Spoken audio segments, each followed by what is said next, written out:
Bonjour tout le monde, bienvenue au Théâtre national de la presse pour la conférence de presse de la vérificatrice générale Karen Hogan. Before we begin, we have few important preventive measures to share. So to prevent disruptive and potentially harmful audio feedback incident that can cause injury, remind all person and participant to keep their earpieces away from all microphone at all the times. When you are not using your earpiece, please place it face down on the middle of the sticker for this purpose that we will find on the table. Please consult the card on the table for the guideline to prevent audio feedback. These measures are in place so that we can protect the health and safety of all participants, including the interpreters. Thank you for that. Madame Hogan, c'est à vous. Merci. Good morning. Bonjour et merci de vous joindre à moi. I would like to begin by acknowledging that we are on the traditional unceded territory of the Algonquin and Anishinaabe people. Earlier today, my office delivered 5 audit reports to Parliament. All touch on whether government organizations are delivering expected results for Canadians. I'm missing a page, but that's okay. We'll get started. And excuse me for 2 seconds. Anyways, we'll start with the first audit is on industrial technological benefits. I'm missing the first few pages of my notes. La politique exige que les entreprises qui obtiennent des contrats de défense investissent un montant équivalent au Canada. Durant la période de notre dit, elle a visé 99 approvisionnements d'une valeur totale d'au moins 39 milliards de dollars. Overall, we found that the department could not demonstrate that the policy met its objectives. The department had not established clear rules and guidance for applying the policy, which led to inconsistencies. Of eligible procurements over $100 million, we found 2 in which contractor commitments were below 100% of the contract value, and 8 that included no obligations at all. We also found that the department lacked effective ways to measure the policy's economic benefits and the creation of jobs, and that it did not track potential impacts of the policy on defense procurement.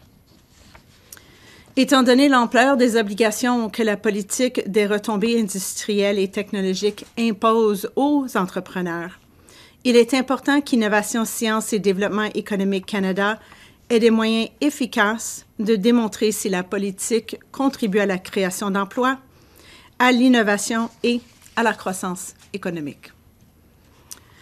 Notre prochain audit a examiné les efforts déployés par le Secrétariat du Conseil du Trésor du Canada pour mener l'élaboration d'une approche nationale de validation numérique de l'identité des personnes. Une approche nationale est importante pour garantir un accès uniforme et sécurisé aux services en ligne des secteurs publics et privés pour les Canadiennes et Canadiens partout au pays. We found that the Secretariat had delayed work on a national approach because of a lack of funding.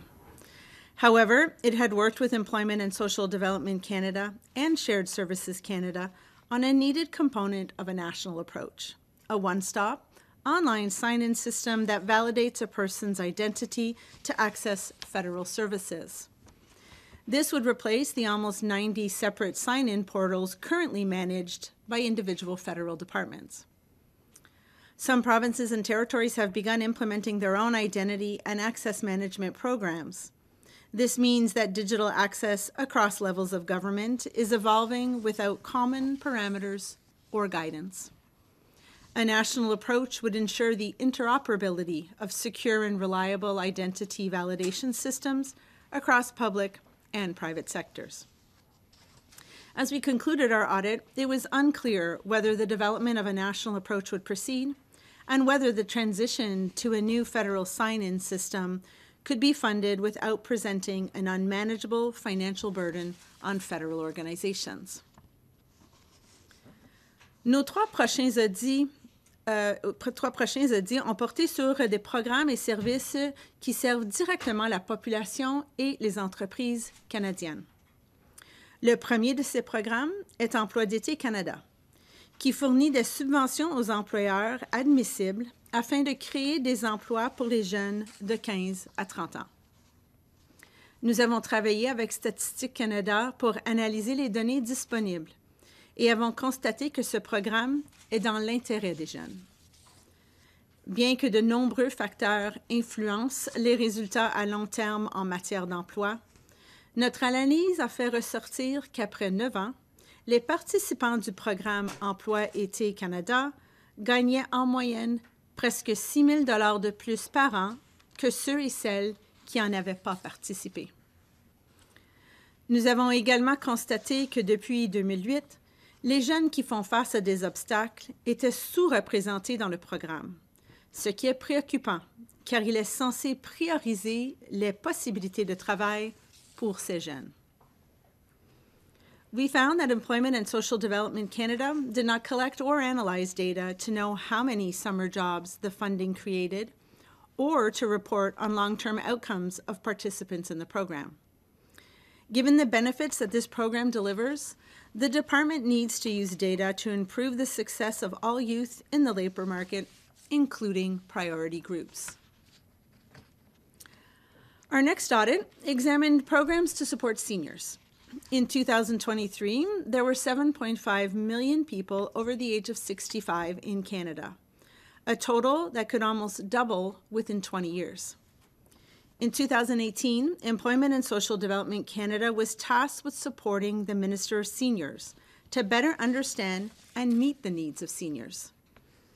We found that the department did not have a complete picture of the issues faced by seniors or the programs in place across Canada to serve them. Le programme de la sécurité de la vieillesse vise à renforcer la sécurité du revenu des personnes âgées. Nous avons constaté que le ministère ne pouvait pas démontrer si les prestations versées suffisaient aux besoins financiers des personnes âgées.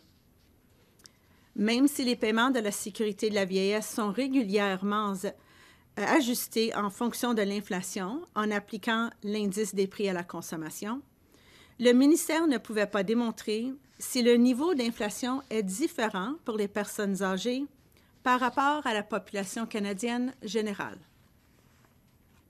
Nous avons aussi constaté que le ministère ne s'était pas donné les moyens d'évaluer efficacement les résultats du programme Nouveau Horizon pour les aînés. Il s'était appuyé sur l'information contenue dans les demandes de financement pour évaluer l'incidence du programme, sans savoir si les projets financés produisaient les résultats voulus. Comme la population des personnes âgées au Canada continue d'augmenter, Emploi et Développement social Canada doit renforcer ses analyses pour garantir que les programmes d'aide prennent en compte l'évolution des besoins des personnes âgées. Notre dernier audit a porté sur le programme du compte d'urgence pour les entreprises canadiennes. Ce programme a été mis en place pendant la pandémie COVID-19 pour aider les petites entreprises canadiennes à couvrir des dépenses qu'elles ne pouvaient pas reporter. We found that Export Development Canada, EDC, acted quickly to provide $49.1 billion in loans to help almost 900 small businesses across Canada. However, the program was not managed with due regard for value for money. We found significant weaknesses in EDC's contract management. It relied on a single vendor, Accenture, to deliver the program. The non-competitive contracts awarded to Accenture represented 92% of the total value of $342 million in contracts related to the CEBA program. EDC gave too much control to Accenture over key aspects of contracts such as the scope of work and pricing. EDC failed to exercise basic controls in contract management, such as monitoring whether amounts paid aligned with the work performed. Since ongoing program delivery uses Accenture's proprietary IT systems, EDC will have to rely on these non-competitive contracts until at least 2028. Nous avons également constaté que ni le ministère des Finances ni Affaires mondiales Canada n'avaient assuré une surveillance efficace de l'optimisation des ressources. À cause de cette non-reconnaissance de leurs responsabilités, des éléments fondamentaux du programme, comme la mesure des résultats, avaient été reportés ou délaissés. Le ministère des Finances n'avait pas remis en question les dépenses administratives de décès, ni fixé de limite globale pour ces dépenses. Au 31 mars 2024, celle-ci se chiffrait à 853 millions de dollars. While 91% of loans were issued to eligible businesses, we estimated that about $3.5 billion went to ineligible recipients. I am concerned that EDC only partially agreed with our recommendation that it should carry out additional work to identify all ineligible recipients and recover the amounts involved. Unlike other COVID-19 programs, CEBA is a loan program with payments that will be ongoing for several years, while action on defaulted loans is just beginning. Value for money will be further compromised without better monitoring and improved plans to recover defaulted loans. Thank you, merci. I'm now ready to answer questions. Pour la période de questions, on va commencer par une question de suivi par journaliste. Puis je pense qu'on aurait le temps pour une autre tour si jamais vous avez d'autres questions. So for the question period, we'll start with one question, one follow-up, and if you have further question, we can do a second round. No problem. So we'll start with Minael Naki, CTV. Yeah. In your report on CEBA, you said that the finance department should have exercised more oversight. They disagree with that, and they're saying that the EDC was the one that was responsible to administer CEBA. Do you agree with that? What's your response to begin with? So we issued a recommendation to the Department of Finance that it needed to fill in the policy gaps that are there. This is a unique program because a Crown Corporation, which is supposed to be at arm's length from the government, was asked to deliver a program that typically the public service would deliver. With that, I would have expected that the policy lead, which is Department of Finance, would have provided better oversight, especially when Export Development Canada asked for additional oversight over program and the program expenditures. In the end, there's this accountability void, whether it be the Department of Finance or Global Affairs or EDC. And when you have an accountability void, there's people who aren't keeping eyes on the dollars anymore. There is bad management decisions that go unchallenged, and ultimately no spending limit put on a big program. And I also want to ask, I'm wondering, like, based on your experience, I know that last year or earlier this year, you looked into ArriveCan, for example. I'm wondering if, based on your role here, are you seeing a pattern of mismanagement, or is it really justifiable that the COVID pressure resulted in a series of situations like the CEBA here, for example? Well, I think regardless of the situation, and I've said that before, that the pandemic wasn't a reason to throw rules out the window when we were talking about a previous audit report over here. I would say it made sense at the beginning that a COVID program saw a quick rollout with limited prepayment controls. And then I would have expected the government to adjust along the way, especially a program that is as long as a loan program. This wasn't a temporary subsidy. This wasn't a permanent subsidy. It was a temporary subsidy. Every business knew they were eventually going to have to repay this back. And the government knew that they were either going to have to deal with loan repayments or work on the collection of defaulted loans. So I would have expected better life cycle planning. And that is one of our recommendations, that wasn't done. Again, a policy gap that I would expect Department of Finance should be filling in. But a Crown is supposed to be at arm's length. And so giving them the freedom to run the program still means that the government should have kept their eye on the spending around delivering that program. Olivia Stevanovic, CBC. Thanks for taking our questions.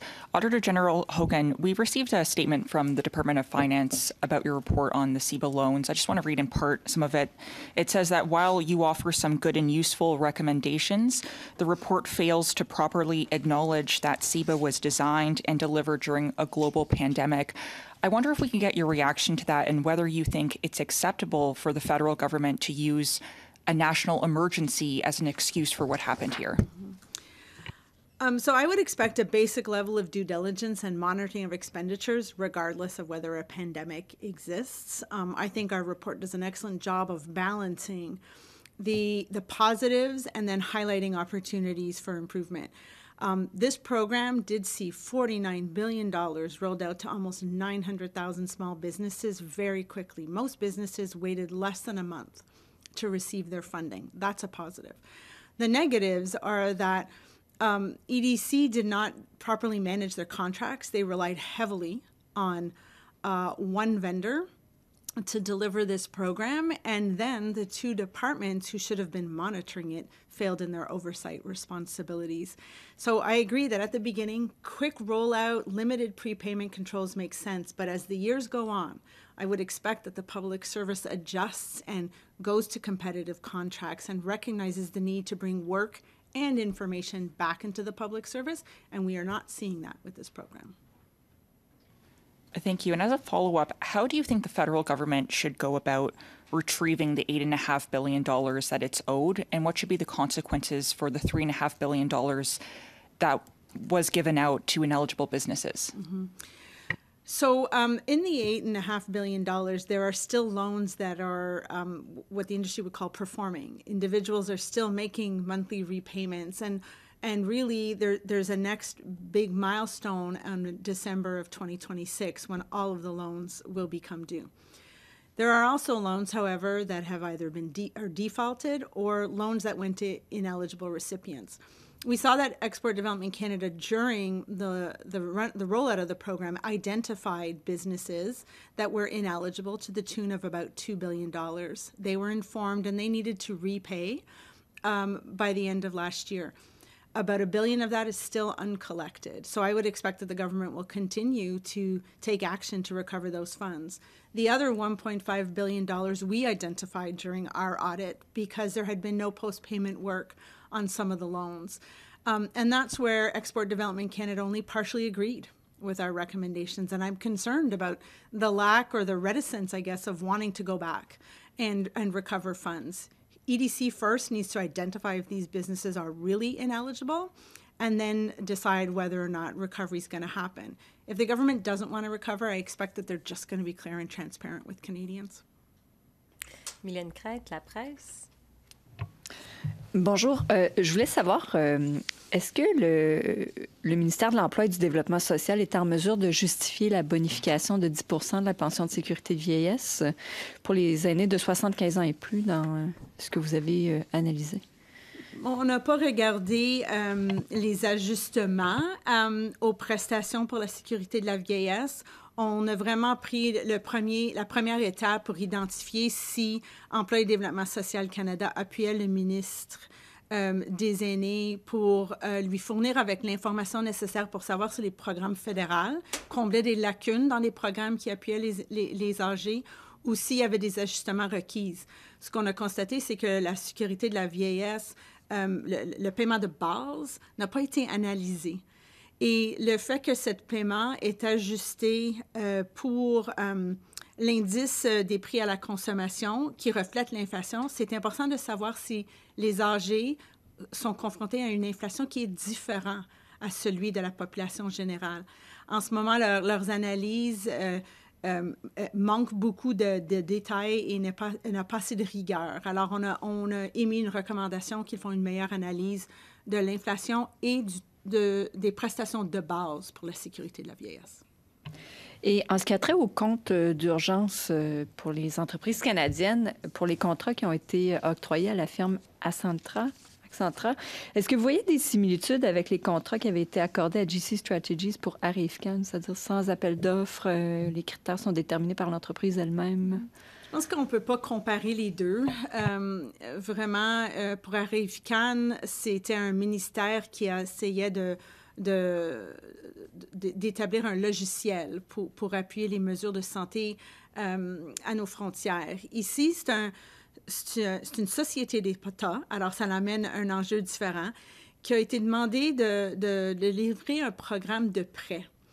EDC avait informé le ministre des Finances et Affaires mondiales qu'il n'avait pas la capacité, les compétences ou les outils pour livrer le programme, mais ils ont quand même été demandés de le faire. Ils ont avisé le ministère de Finances qu'ils allaient se fier sur une tiers partie pour livrer le programme. Durant une urgence, je comprends bien d'avoir des processus non concurrentiels, ce qui a été le premier contrat émis à Accenture. Mais je m'attendrais qu'après cela, qu'il y ait des changements pour rendre les processus concurrentiels et pas avoir une dépendance, de ne pas se fier sur une tiers partie. En ce moment, le gouvernement est rattaché à Accenture jusqu'à 2028 à cause des contrats qui ont été émis d'une façon non concurrentielle. Is there any other question? Olivia, no? Yep, okay. I just wonder how you would recommend the government avoid the situation where it's dealing with a national emergency and it just turns to a single source vendor. How would you recommend that be avoided in the future? Because you can see a situation where that, the government may choose to only pick one vendor because it's the most efficient way of doing things. How would you ensure or recommend that doesn't happen? So there are exceptions to contracting rules, either in the public service and even at EDC, their own procurement rules that say competition should be the way to go, but there are exceptions. An emergency is such an exception. Or whether there is potentially additional costs if you deviate from a vendor. So while that might have been documented in some cases here, what I would expect to see is to deal with the crisis, you do that. Afterwards, you then start to adjust. When you look at contracts here, some of them were issued in 2024, well after where we were at the start of 2020. So I would have expected that competitive processes would have been in place, or at a minimum, that clauses would have been included in the contracts to make sure that information could flow back to the federal public service or to transition skills and competencies. I said this during ArriveCan, I said it during professional services, and I'll repeat it here, is it's okay to rely on a vendor when you need capacity or skills, but you need to think about how you bring that back into the public service after a period of time. And can I just have a follow-up? Yeah, sure. Is this more concerning to you than what you saw with ArriveCan? What's concerning for me is that there were basic contract management rules that we saw EDC apply during our professional services contract work that they didn't apply here. But it's more, in my mind, the lack or hesitation to want to identify ineligible recipients and try and recover those funds.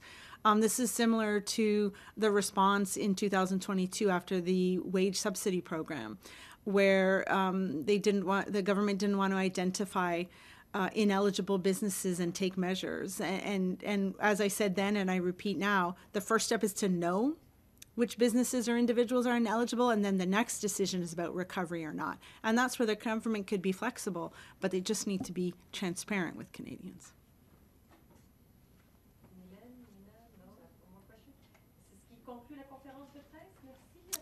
Merci.